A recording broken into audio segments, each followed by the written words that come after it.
Ok, bueno, entonces vamos a empezar. El día de hoy toca el tema de enfermedades de almacenamiento lisosomal, a cargo de mí, Daniel Mariela Andrade, y pues vamos a empezar. Entonces, esta cosa se de aquí. Ahí está. Entonces, como introducción, pues bueno, estos van a ser errores metabólicos hereditarios. Ya no se ve.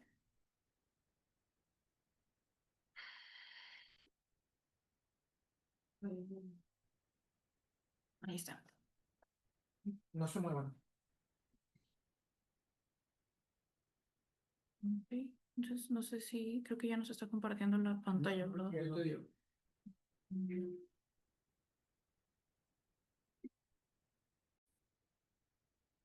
Más compartimos.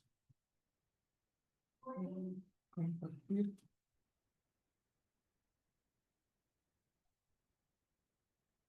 Es que es bueno que ya se está compartiendo. Pantalla 2. Compartir. Aquí. Y ya nomás presentación. Sí, aquí lo veo. Es que me aparece el de sí, pero aquí no. Qué raro, ¿no? No sé, me está escuchando. Creo que vas a tener que hacerle caso a la flechita de ella. Ahí está. Ya Rarísimo. va. Una disculpa por las situaciones técnicas. Ok, volviendo. Entonces, las enfermedades de depósito van a ser errores metabólicos hereditarios. Hay aproximadamente 70 enfermedades descritas. Y bueno, aquí vamos a tener que en realidad es un conjunto heterogéneo de enfermedades que su base o la situación es que hay mutaciones que van a afectar la función lisosomal. Estos van a ser trastornos monogénicos del catabolismo lisosomal y esto van a ser, como les comentaba, por mutaciones en genes que van a codificar proteínas lisosomales.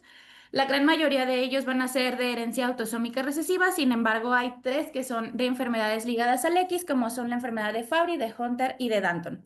Y como decía, entonces, la base de todo esto es que van a afectar la función lisosomal. Va a haber una mutación entonces en los genes, por lo que va a haber una disfunción lisosomal. Al haber una disfunción, va a haber una acumulación de sustratos y esto va a llevar a una disfunción y una muerte celular. Aquí vamos a tener que aproximadamente hay 1.300 genes involucrados en la función lisosomal y de estos hay que están descritos 50 deficiencias enzimáticas. Entonces, de estas, como les comento, son muchas enfermedades diferentes con diferentes clínicas, diferentes manifestaciones y dependiendo como del subtipo bioquímico y de las manifestaciones es que son como las clasificaciones. Entonces tenemos que de estos vamos a tener 7 trastornos de proteínas integrales de membrana, 12 trastornos de los orgánulos relacionados con los lisosomas y 14 trastornos de la producción de lipofusina. Entonces, lo que decíamos ahorita, van a ser trastornos que van a ser genética y clínicamente heterogéneos y la parte en la que todos confluyen es en la situación lisosomal y en la que todos van a confluir, entonces es que todos van a ser enfermedades neurodegenerativas progresivas y prácticamente todos van a presentar en algún grado u otro visceromegalia. Dependiendo del almacenaje que tengan, o sea, dependiendo del sustrato que se esté almacenando, pueden llegar a tener dismorfia esquelética, retrasos en el desarrollo, pérdida de habilidades psicomotoras adquiridas o síntomas por afección orgánica. Como les decía, entonces vamos a tener clasificaciones y estas van a ser según el tipo de trastorno y también la edad de aparición de los signos clínicos. Vamos a tener que, a pesar de que son enfermedades genéticas, van a tener manifestaciones en diferentes etapas de la vida. Unos van a tener manifestaciones congénitas o infantiles tempranas, los cuales evidentemente pues van a tener una clínica más grave. Infantiles tardíos, juveniles y las manifestaciones ya en la etapa adulta. Esto pues su diagnóstico va a ser según los síntomas clínicos y la confirmación del almacenamiento del sustrato que se esté depositando o cuando hagamos una confirmación de las alteraciones genéticas. Y ahorita pues como lo que está o lo que más nos ayudaría sería hacer una secuenciación de nueva generación, principalmente una secuenciación de un exoma completo. Entonces, este es un resumen, no vamos como a describir todas las enfermedades porque como dijimos son muchas, pero lo que les decía, todas tienen visceromegalia, todas tienen situaciones de generación neurológica, pero van a tener síntomas asociados dependiendo de cuál enfermedad sea y cuál sea el sustrato que se está almacenando. Entonces, hay enfermedades que ya tienen como descritos que van a tener afecciones en ciertos órganos, en el cabello, a nivel neurológico, en los oídos, y hay otras que como tal no está descrito que esta enfermedad va a tener esta situación por alguna causa, pero que se ha visto que tienen como relación con estas enfermedades. Y como vemos más que nada en este esquema, pues hay afecciones del cabello, al sistema nervioso central, oídos, pulmones, vaya, pues prácticamente cualquier órgano puede estar afectado.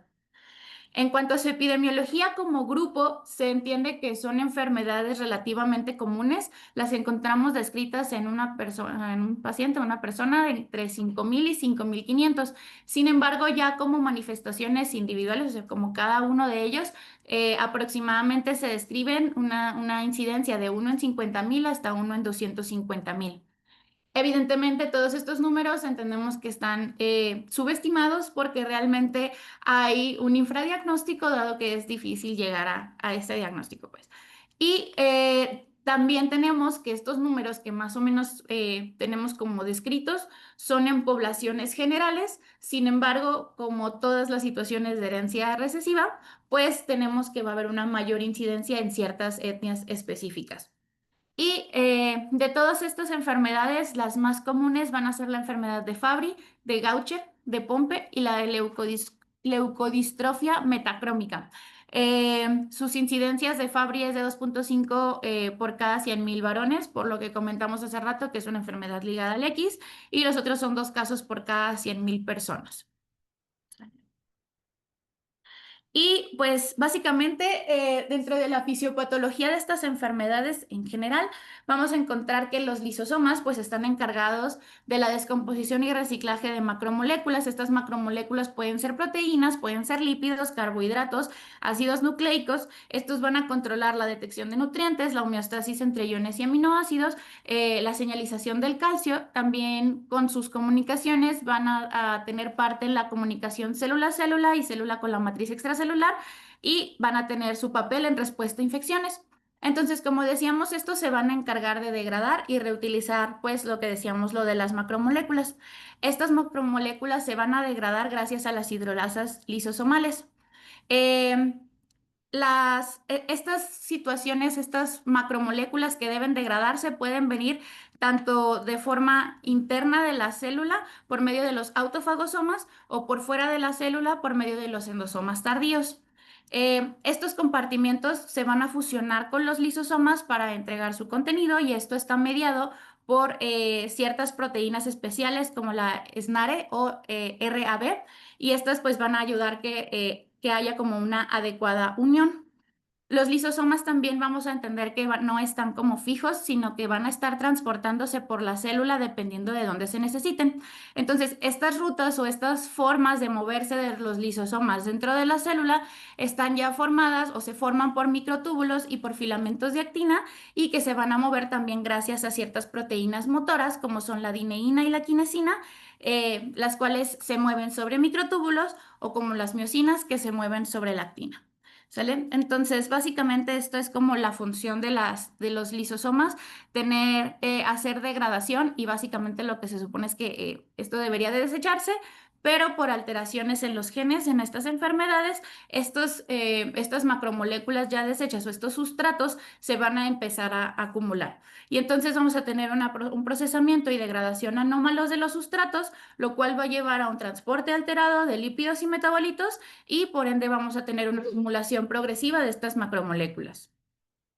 Entonces, eh, algo que hay que saber es que las células solamente pueden almacenar sustratos si esta célula como tal ya la sintetiza o las ingiere. Y de todas las células que pueden estar afectadas, o de todos los órganos, toda la parte que puede estar afectada en esta enfermedad, las células más afectadas van a ser los monocitos circulantes y los macrófagos tisulares, esto por la función fagocítica y el catabolismo deficiente de los productos que van a sintetizar estas células. Dado que estas van a tener un papel central en la respuesta inmunitaria y procesos inflamatorios, al momento de estar afectados, la inflamación va a contribuir a que esta enfermedad pues vaya progresando. Y los mecanismos generales de progresión pues van a ser esta inflamación crónica, incluida la neuroinflamación y respuestas autoinmunes a autoantígenos o metabolitos acumulados. Entonces, esto es como la base de cuál es la situación general en todas. Pero como decíamos, tenemos muchas enfermedades, no vamos a hablar de todas ellas, sino que les voy a presentar las cuatro que quedamos que son las más comunes. Entonces, tenemos la enfermedad de Gaucher, que esta es prácticamente la enfermedad prototípica. Aquí la situación es una deficiencia de la hidrolasa lisosomal beta glucocerebrosidasa. Esta está codificada por el gen GBA51 y aquí cuando se altera este gen va a haber una acumulación de glucosilceramida y glucosilfingosina, los cuales van a ser glicoesfingolípidos. Esta acumulación principalmente se va a dar en los macrófagos mononucleares y como la célula característica de esta enfermedad van a ser los macrófagos con aspecto espumoso, los cuales se les van a llamar células de Gaucher. Y estos van a ser por defectos en la macroautofagia y la degradación. Entonces, esta clínicamente va a tener tres tipos según la afectación neurológica y la velocidad de progresión. Vamos a tener el tipo uno, que es la forma no neuronopática, que es la más frecuente en más del 80% de los pacientes y puede manifestarse a cualquier edad, pero se describe como más común en adultos. El tipo 2 es una forma neuronopática aguda. Este es el más raro y se va a presentar antes o poco tiempo después del nacimiento y esta va a tener una evolución rápida y progresiva que de hecho tiende a llevar como a la muerte. Y el tipo 3 tenemos una forma también neuronopática, pero esta es subaguda y va a haber una afectación neurológica, pero en esta va a ser a largo plazo. Y tenemos pacientes que a pesar de que tienen enfermedad de Gaucher y que tienen como las manifestaciones, realmente tienen como una mezcla de todo y es difícil clasificarlo dentro de alguno de estos tres grupos. Dentro de los grupos 2 y 3 va a haber una activación microglial y una neuroinflamación, que las cuales se han asociado con una disfunción neuronal y pérdida neuronal en el cerebro y en la médula espinal. Los mecanismos de pérdida neuronal e inflamación van a ser la desregulación del procesamiento, liberación de citocinas proinflamatorias, alteración de la quimiotaxis de células inflamatorias e inmunitarias y producción de especies reactivas del oxígeno. Entonces, en general, dentro de las manifestaciones que podemos encontrar en cualquiera de los grupos, tenemos que van a tener tendencia a presentar equimosis, hepatoesplenomegalia, fatiga crónica y dolor óseo o fracturas patológicas. En el tipo 1, lo que más se describe es que vamos a encontrar una esplenomegalia indolora, vamos a tener una afectación ósea y en esta es muy común encontrar la manifestación de una deformidad en el fémur, la cual se describe como en matraz de Erlenmeyer. También pueden presentarse con hipertensión pulmonar y esta se relaciona con enfermedades como el Parkinson y la enfermedad de los cuerpos de Lewy. El tipo 2, esta va a ser una evolución neurodegenerativa rápida, va a tener una gran afectación visceral, aparte de que tiene pato y esplenomegalia, va a tener también estrabismo, son como dentro de los focos que nos podrían orientar y esto normalmente tiende a la muerte dentro de los primeros 2 años de vida.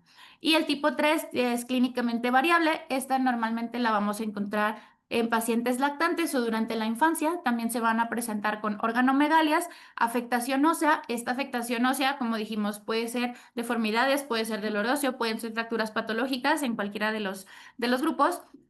Movimientos oculares horizontales anormales. También se ha descrito que cursan con epilepsia mioclónica y con manifestaciones neurodegenerativas.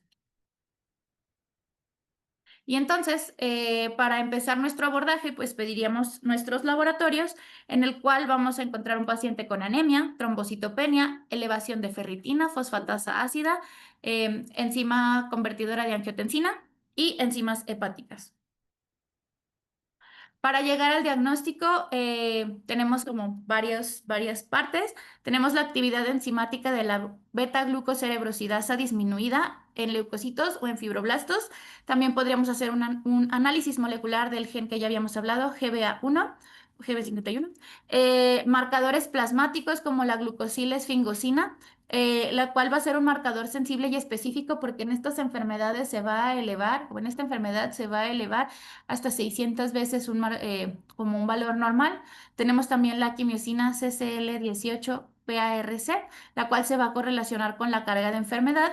Y aparte, pues tenemos estudios complementarios dependiendo de las manifestaciones. Tenemos la resonancia ósea o la densitometría, porque decimos que tenemos manifestaciones óseas. También nos puede servir la ecografía o una resonancia abdominal para determinar el tamaño tanto hepático como esplénico, porque dijimos que vamos a cursar normalmente con visceromegalias. Y en casos neuronopáticos, pues también nos puede ayudar la resonancia cerebral. También se ha descrito que pues nos puede ayudar una biopsia de médula ósea. En estas vamos a encontrar las células de Gaucher que ya habíamos referido, pero esta no es necesaria como tal para hacer el diagnóstico. ¿Sale? Y el tratamiento, pues la base del tratamiento ya de esta enfermedad es la terapia de reemplazo enzimático. Esta se hace con imiglucerasa, belaglucerasa alfa o taliglucerasa alfa, la cual se pone de forma intravenosa cada 2 semanas. Esta nos va a ayudar con la parte visceral, va a corregir la hepatoesplenomegalia, citopenias y va a mejorar la densidad ósea. Sin embargo, esta no cruza la barrera hematoencefálica, por lo tanto no previene afectaciones neurológicas y por tanto realmente su uso se centra más en la enfermedad de Gaucher tipo 1. Eh, Tenemos también la terapia de reducción de sustrato. Esta, más que una monoterapia, sería como en conjunto con la terapia de reemplazo enzimático. Tenemos el Iglustat, el cual es oral y este básicamente está descrito únicamente ahorita para adultos. Y tenemos el Miglustat, que es menos usado por sus efectos secundarios. Y pues evidentemente también los tratamientos de soporte como analgesia ósea, transfusiones, fisioterapia. Tratar de evitar una esplanectomía porque va a agravar la enfermedad ósea y pues consejo genético y tamizaje familiar. Previamente o en las revisiones de hace años se mencionaba que una de los manejos que también se le podía dar a esta enfermedad es el trasplante de médula ósea. Dependiendo de qué tan pronto se hiciera el trasplante, podía ayudar también con las situaciones sistémicas o las manifestaciones sistémicas, si bien no iba a corregir lo que ya hubiera y tampoco iba a mejorar el pronóstico neurológico. Sin embargo, ahorita que ya tenemos estos terapia de reemplazo enzimático, el trasplante de médula ósea se ha dejado pues más que nada como para estudios clínicos o cosas por el estilo. Realmente ya no se utiliza como tratamiento. Tenemos la enfermedad de Fabry, el cual va a ser lo que dijimos, un trastorno ligado al cromosoma X. Este va a ser una deficiencia de la alfa-galactosidasa A. Aquí va a haber una acumulación progresiva de globotriaosilceramida y su derivado liso-GB3. Esto principalmente en los lisosomas endoteliales, neuronales, renales, cardíacos y cutáneos. El gen afectado va a ser GLA, el cual vamos a encontrar en el cromosoma X en el brazo largo en el 22.1. Entonces, región 2 y todo eso. Y pues lo mismo, vamos a tener un daño progresivo multiorgánico. Aquí los síntomas van a comenzar en la infancia o en la adolescencia. Vamos a tener que las manifestaciones tempranas va a ser un dolor neuropático. Algo muy característico de esta enfermedad son las angioqueratomas, que son la imagen que está aquí en esta diapositiva, que son lesiones rojo vino en la piel, principalmente periumbilicales, glúteos o en genitales. Van a presentar sudoración disminuida en los pacientes. También van a presentarse con córnea verticillata, la cual va a haber un depósito epidérmico en la córnea, que es como se ve en la imagen, se ven como pequeñas telarañas en la córnea. Los pacientes se van a presentar con intolerancia al calor y fatiga y síntomas gastrointestinales pueden cursar con dolor abdominal, diarrea o náusea postprandial. Y en su evolución sistémica progresiva vamos a tener el compromiso renal, van a empezar a cursar con proteinuria y una insuficiencia renal progresiva. Dentro de lo cardíaco van a presentarse con una hipertrofia ventricular izquierda, arritmias e insuficiencia cardíaca. Y en lo neurológico van a tender a presentar EBC, vértigo, tinnitus y pérdida auditiva. El diagnóstico de esta enfermedad la vamos a hacer con la medición de la actividad enzimática. En varones, la actividad de menos del 1% va a confirmar el diagnóstico y en las mujeres, dado que es una situación de herencia ligada al X y que a veces sabemos que no se manifiesta la enfermedad como tal, a veces solamente son como pues sí, como en partes, pues son heterogéneas estas manifestaciones, pues entonces en las mujeres la medición de la actividad enzimática puede ser normal y por ende para diagnosticar a una mujer con una enfermedad de Fabry vamos a necesitar un análisis molecular. También tenemos pues el estudio genético, los biomarcadores plasmáticos, en el cual pues el liso GB3 va a estar elevado y qué tan elevado se va a correlacionar con la severidad de la enfermedad y pues también apoyo clínico e imagenológico, vamos a tener electrocardiograma, ecocardiograma, resonancia magnética cardíaca, evaluaciones de la función renal y evaluaciones neurológicas. Aquí el tratamiento también es con terapia de reemplazo enzimático. En este es la agalsidasa alfa o beta, las cuales son administradas también de forma intravenosa cada 2 semanas, van a mejorar los síntomas, reducen GB3 y van a retrasar el daño orgánico. También tenemos lo que llamamos las chaperonas farmacológicas, que es lo que comentábamos previamente, el migalastat, que es oral y es útil en mutaciones que producen una enzima mal plegada. Y pues vamos a tener obviamente el manejo sintomático como analgésicos para el dolor neuropático, control de la proteinuria, soporte cardíaco y renal y también pues la consejería genética y tamizaje familiar. Esta enfermedad igual por todas las manifestaciones como genéticas, perdón, sistémicas, realmente no se menciona en algún momento que se utilice el trasplante de médula ósea. En la enfermedad de Pompe, esta también la vamos a llamar glucogenosis tipo 2. Este va a ser un trastorno autosómico recesivo y aquí la deficiencia va a ser de alfa 1,4 glucosidasa ácida. Aquí esta se va a encargar de degradar el glucógeno dentro del lisosoma y entonces vamos a tener una acumulación de glucógeno en el músculo cardíaco, esquelético y liso y por ende sus manifestaciones principales van a ser una miopatía progresiva y una disfunción cardíaca. El gen afectado es GAA, localizado en el cromosoma 17, también en el brazo largo, región 2, subregión 5 y 3. Subbanda 3, una cosa así. La acumulación de este glucógeno también va a interferir con la autofagia y con la señalización celular, y entonces vamos a tener que, tanto por la acumulación, como por la interferencia en la autofagia y en la señalización tisular, vamos a tener que este daño muscular se va a hacer presente y aparte va a ser progresivo. Igual vamos a tener como 3 formas clínicas principales, lo cual depende pues de cuánto tengamos de residual de la actividad enzimática. La forma infantil clásica o el inicio temprano va a aparecer en los primeros meses. Este va a presentarse con una cardiomegalia masiva y una miocardiopatía hipertrófica. Vamos a tener una hipotonía y debilidad muscular generalizada, lo cual se le llama el floppy baby, y de hecho buscando como enfermedad de Pompe es como la manifestación más importante, esta hipotonía y debilidad muscular, y es la que nos hace empezar a sospechar esta enfermedad. Van a presentarse con dificultad respiratoria, pobre de succión y falla para ganar peso. Normalmente se presentan con una hepatomegalia leve y sin tratamiento la muerte ocurre antes del año de edad por insuficiencia cardiorrespiratoria. La forma infantil no clásica o tardía juvenil va a ser de inicio en la infancia tardía o ya en la adolescencia. En este va a haber un predominio muscular con debilidad proximal progresiva, retraso motor y afectación respiratoria. Aquí hay menos afección cardíaca, entonces el corazón puede encontrarse o menos afectado o no tener afección ya como tal. Y puede cursar con una insuficiencia respiratoria crónica en la adolescencia. Y en las formas del adulto vamos a tener una debilidad muscular lentamente progresiva sin cardiomiopatía y el diagnóstico normalmente va a estar retrasado. El diagnóstico, pues como en todo, vamos a tener la medición enzimática. Esto se puede hacer en leucocitos, en fibroblastos y también en una gota de sangre seca. El análisis molecular, los biomarcadores, en este caso, pues vamos a tener elevaciones como la creatinfosfoquinasa, la AST, la LT, la LADH. ¿Por qué? Porque se relacionan con daño muscular. Los estudios complementarios pues van a ser también eco y electrocardiograma por la cardiomegalia y por la hipertrofia, una resonancia muscular, esta nos va a dar evidencia de infiltración y daño progresivo, o una biopsia muscular en la cual vamos a encontrar fibras vacuoladas con glucógeno Paz positivo. Sin embargo, igual estas biopsias se pueden hacer, tienen estas manifestaciones o estas características que nos pueden ayudar o guiar a un diagnóstico, pero ya no son indispensables para hacer el diagnóstico de la enfermedad.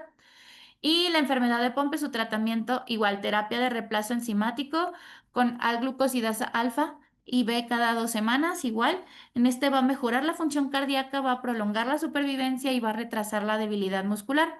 El tratamiento de soporte es a base de fisioterapia y rehabilitación motora, ventilación no invasiva o traqueostomía en insuficiencia respiratoria y apoyo nutricional y terapia ocupacional. Y bueno, hay terapias emergentes, las cuales todavía no están como ya aprobadas, están en ensayos clínicos, pero aparentemente pues están teniendo buena respuesta, que sería la terapia génica o la terapia de reemplazo enzimático de nueva generación. Y esto como lo que nos ayudaría es una mejor captación tisular. Y por último tenemos la leucodistrofia metacrómica. Esta va a ser una enfermedad autosómica igualmente recesiva. La deficiencia de la enzima, aquí la enzima que está deficiente es la aril sulfatasa A o ARSA. Aquí pues va a haber una acumulación de sulfátidos, principalmente galactosil ceramida 3 sulfato. Y sus manifestaciones principalmente van a ser en sistema nervioso central y periférico por una desmielinización progresiva. Este va a estar localizado también en el cromosoma 22, brazo largo. Aquí vamos a tener una acumulación tóxica para los oligodendrocitos y para las células de Schwann. Por lo tanto, va a haber pérdida de mielina, atrofia cerebral y una neuropatía periférica. Esta la vamos a llamar leucodistrofia porque va a tener un daño predominante en la mielina con una afectación neurológica progresiva. Igual para sus manifestaciones tenemos 3 tipos de manifestaciones. La infantil tardía, que es la más frecuente, de inicio es aproximadamente entre los 12 y 24 meses de edad. Vamos a tener un retraso o una regresión psicomotora, ataxia o debilidad progresiva, pérdida de la marcha, disartria y disfagia, hipotonía inicial que evoluciona a espasticidad, una pérdida cognitiva, convulsiones y finalmente un estado vegetativo. Y en la historia natural de la enfermedad, pues tenemos que llega a la muerte generalmente en la infancia entre los 5 y 10 años. Tenemos la forma juvenil que inicia entre los 4 y 12 años. Aquí pues normalmente se describen dificultades escolares, cambios conductuales, torpeza motora y ataxia. La evolución va a ser más lenta, pero igualmente progresiva hacia la discapacidad neurológica. Y en la forma del adulto puede iniciar desde la adolescencia o ya en la adultez. Aquí va a haber cambios de personalidad, deterioro cognitivo, psicosis o síntomas psiquiátricos. Vamos a tener que aquí va a haber una posterior aparición de síntomas motores como ataxia, espasticidad, neuropatía periférica y el curso va a ser crónico y progresivo. Para hacer el diagnóstico, pues también vamos a hacer una medición de la actividad enzimática, la cual va a estar disminuida y vamos a tener que, aquí se describe como una entidad que llaman pseudodeficiencia, en la cual sí está deficiente, pero no es suficiente la deficiencia como para que tengan manifestaciones. Entonces, esto pues básicamente sería en casos como de tamizaje, por ejemplo, en una despistaje familiar que encontráramos que el paciente pues tiene disminuida la actividad enzimática, pero no tiene manifestaciones. También podemos hacer detección de sulfátidos, los cuales van a estar elevados en orina y este se puede hacer con un test cualitativo o con espectrometría. También pues un estudio genético molecular y estudios complementarios, resonancia magnética cerebral para ver la desmielinización simétrica de la sustancia blanca periventricular y también nos sirven las velocidades de conducción nerviosa, las cuales van a estar disminuidas por la neuropatía desmielinizante periférica. Y en esta, a diferencia de las otras enfermedades, la base del tratamiento aún sigue siendo el trasplante de médula ósea, el cual puede ralentizar la progresión dependiendo de en qué momento se haga. Y esto pues sería si se hiciera antes de que aparezcan los síntomas neurológicos, lo cual le llamamos fase presintomática o en una fase muy temprana. Sin embargo, al igual que habíamos descrito previamente, este trasplante no va a revertir los daños que ya estén hechos. Por eso es que idealmente se debería de hacer previo a que haya manifestaciones neurológicas y sin embargo, pues sí puede mantener la función neurológica en las formas infantiles. Tenemos la terapia génica, también se describe la liberación intratecal o intravenosa de vectores. Esto todavía está en estudios, pero pues aparentemente está teniendo como buenos resultados. Y tratamiento sintomático, como siempre, en este caso sería fisioterapia y rehabilitación motora, control de convulsiones, espasticidad y disfagia. Y en caso de que el paciente pues ya esté en una etapa muy avanzada, pues centrarnos en los cuidados paliativos. Y básicamente eso sería todo. Muchísimas gracias.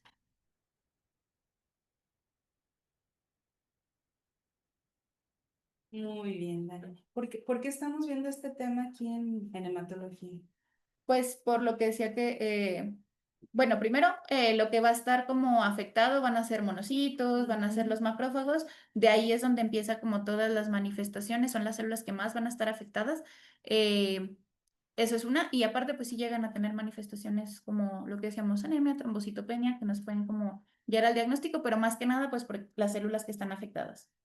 Los aspirados podemos verlos. Ujú, también. O sea que sí pueden llegar a la interconsulta pacientes con estas características. Sí, claro. Y, y detectarlos lo antes posible va a hacer la diferencia. Ujú. De hecho, la verdad yo no sé si algunos de los niños que están allá abajo, porque ya ven que recientemente niños de genética con enfermedades de depósito vienen a aplicarse. No sé si algunos de ellos tengan estas enfermedades. Hubo un tiempo en que aquí sí llegaron, no sé por qué, en un año seguido, en un año 4 niños seguidos con enfermedad de Gaucher.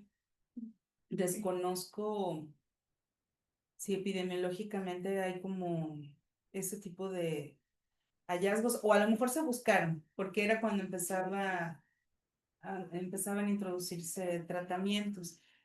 Entonces, en algunas ocasiones los niños sí pueden simular enfermedades que nosotros vemos, Ujú. porque es abordaje de hepato, esplenomegalia y pancitopenia, lo clásico que vemos aquí en este servicio. Ujú.